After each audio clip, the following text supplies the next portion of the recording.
First, though, I'll talk about the main messages about teacher preparation that we know from reading the research literature. So the first lesson from this research literature is to train teachers in what they will be teaching, the activities that they will be engaging in with students on a day-to-day basis in classrooms. Historically, teacher preparation has fallen along two dimensions, two different kinds of coursework. So there's been coursework that has been more theoretical, the didactics of teaching, the philosophy of teaching, scholarly debates about teaching, and then there's coursework that has been much more practical, how to use particular curriculum materials, training and knowledge around the content that teachers will be teaching, math or physics, and information about how students learn. For many years, we had no idea which kind of course would improve student outcomes. But around 2000, a group of scholars led by Pam Grossman, Susanna Loeb, and Jim Wyckoff, among others, followed teachers as they went through teacher preparation programs and into their first years of teaching in New York City. And what they found was it was these more practically oriented courses that really seemed associated with better student outcomes. The second lesson from this research literature is to provide teachers sheltered opportunities to learn to teach. In most countries, teachers engage in between 12 and 14 weeks of pre-service actual teaching in schools. And there's always been a debate, at least in the United States, about where to place those teachers. To place those teachers in schools that would be typical of the first assignment, but would be more challenging contexts, either because of a lack of leadership or because of disorganization at the school level, or to place new teachers or practicing teachers in more sheltered environments. Matt Ronfelt, who is a member of the research team in New York City, looked at which environment was better for new teachers and found that the more sheltered environments seemed to produce teachers who then produced better student outcomes. This followed on a study by Carabo Jackson of in-service teachers who found that teachers who were placed in grade, and especially new teachers who were placed in grades with teachers with better student outcomes, actually improved their own student outcomes.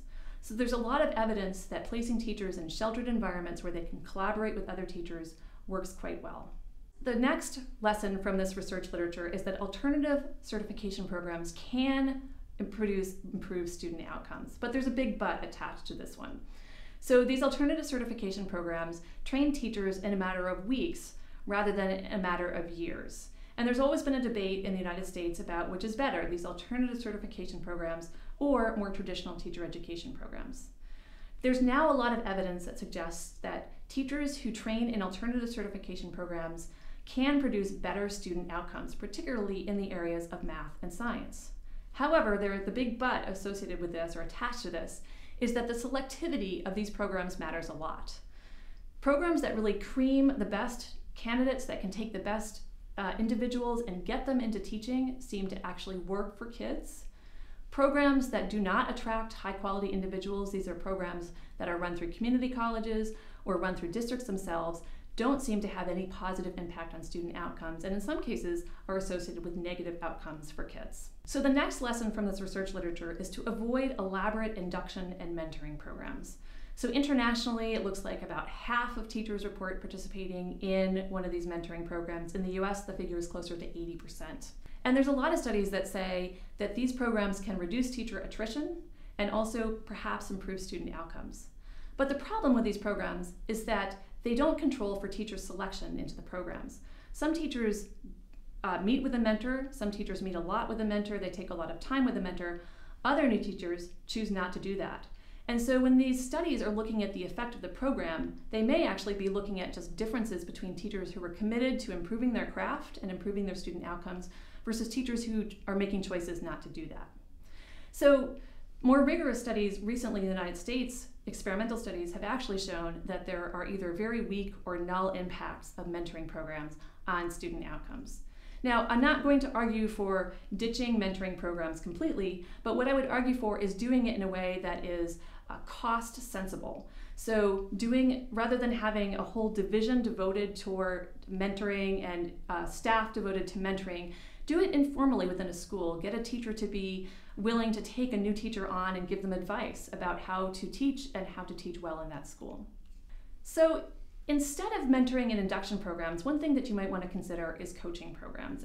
I will say that these programs appear very effective in certain or under certain conditions. So when coaches observe teachers and give them feedback, it looks like student outcomes are improving.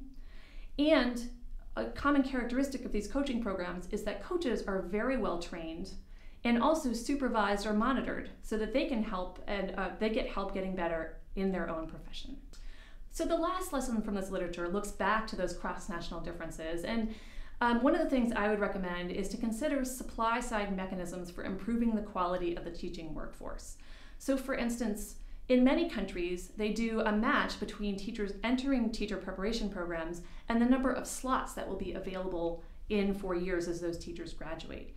And what this allows those countries to do is to be much more selective in who they allow into those programs. They can take the top 15% as opposed to the top 30%, as opposed to anybody who applies, which is the system that we have in the United States. Other countries provide scholarships for promising candidates, and this can also help diversify the teaching workforce if done well. Finally, another interesting cross-national difference that people might want to think about taking advantage of is centralization. So in this New York study, one of the things that proved especially efficacious for student outcomes was when teachers studied the curriculum materials that their students would be using and that they would be using to teach. This isn't possible in systems where there are 20 or 25 different kinds of curriculum materials for 4th grade math. And so if you have a system which is highly centralized, consider aligning what goes on in schools with what goes on in the teacher preparation program.